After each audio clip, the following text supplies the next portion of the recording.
Hello guys. So in this video we will see detailed configuration and how users will be able to manage this pie chart or say a pie graph by using our BI dashboard module. Okay. So as you can see that I have already configured one pie chart that is purchase orders by vendors. Okay. Now let me go to a quick customize view and let me go to full settings of this particular graph. All right. So, as you can see over here, first of all, you will be able to see if you want to move or copy this particular graph to any another dashboard layout, then you can use this button. Okay, by here you will be able to give a title or say a name of this particular graph. Here you will be able to select model, just same like I have selected purchase order. So you will be able to select different kinds of model like lead or opportunity, sales order, purchase order, project, manufacturing order, invoices. So these kind of models can be selected of over here. If you want to add this particular graph to a generic layout, then you have to enable this toggle button. uh, how users will be able to add a particular graph to a generic layout, for that explanation we have made a separate video, so please check it out in our dashboard playlist.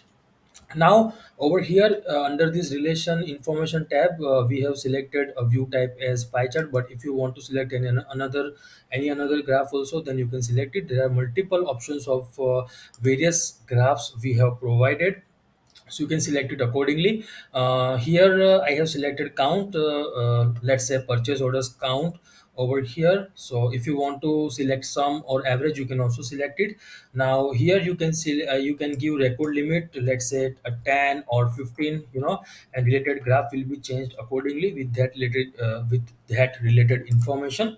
Over here, if you want to apply any kind of multiple domain or say a multiple filter, one or multiple filters as well, you can be able to select it accordingly, and you will be able to apply all or any condition in between also. Here you can see that I have applied group by vendor. If you want to also add any subgroup by from these particular fields of this model, you can also add it. If you want to sort this information based on a field, then you can also sort it accordingly. You can see that. Okay, just same like this for subgroup by also, you will be able to apply subgroup by, and also this sort by field, right? You can see that, right? So if you want to change order type also in ascending order or let's say descending order, then you can also select it accordingly. If you want to hide false value or zero value from this data representation of this graph, then you have to enable these two toggle buttons as well.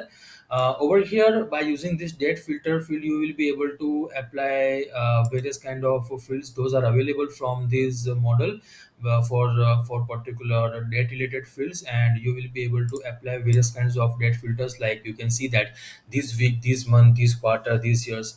There are so many kinds of options we have given over here, right? Now come on design tab, you will be able to see graph color. So it comes from the configuration of color palette of the graph. So you will be able to select different kind of color palettes over here. Over here you will be able to give label position, that is right now it is at top. By default it will be at top. If you want to give it at bottom or cell at left or at right, you can give it accordingly. If you want to show unit also, let's say by default monetary unit is there, so whatever active currency will be there, it will be used over here. But if you want to also give any custom unit, let's say a test or let's say purchase order, so you can give it over here accordingly. All right. Now the next option is enable data label. So I have already enabled it. If you want to disable it, you can disable it. This is data label. So you can also set a background or a font color for this data label as well. And also if you want to give a data label position at center or at top, you can also give it accordingly. By default the selection is over here. By default this center is selected. as a data label position. If you want to give a border width of this particular graph, you can also set it accordingly. You can see that borders are coming over here, and this is a width, right? If you want to show graph label, or want to do, or want to hide graph label, then you can also hide it accordingly. I have right now enabled this graph label. If you want to if you want to set semicircle, so if you want to see this particular pie chart in a semicircle view, so you have to enable this option. You can see this particular graph is enabled in a semicircle view, right? If I want to make this graph transparent, then I have to enable this toggle button as well. If you want to give a layout tooltip or layout information for this particular graph, then you can also give it. Now this is not a sales order, this is a purchase order, so I can give it accordingly, purchase orders. And this is not a donut chart, this is a pie chart of purchase orders, purchase orders, uh, group by vendors pie chart. So previously I had given an example of this layout tooltip and information, but right now I have corrected it.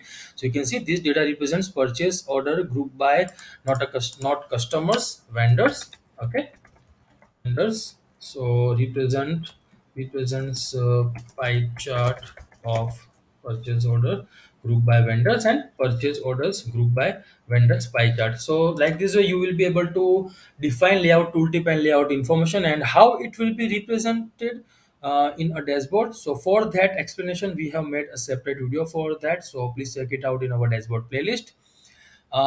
Actions tab, all of these options for actions tab, we have also made a separate video for that, so please check it out in our dashboard playlist. And for auto update also we have made a separate video that how this graph related information will be get auto refreshed, how this graph will be get auto refreshed. So we have also made a separate video for that, so please check it out in our dashboard playlist also. So that's an overview of how users will be able to configure and manage pie chart by using our BI dashboard module. So that's all about this video. If you will have any kind of query or question, then please don't hesitate to ask us. And thank you so much for watching this video, guys. Have a nice day ahead. Bye, take care.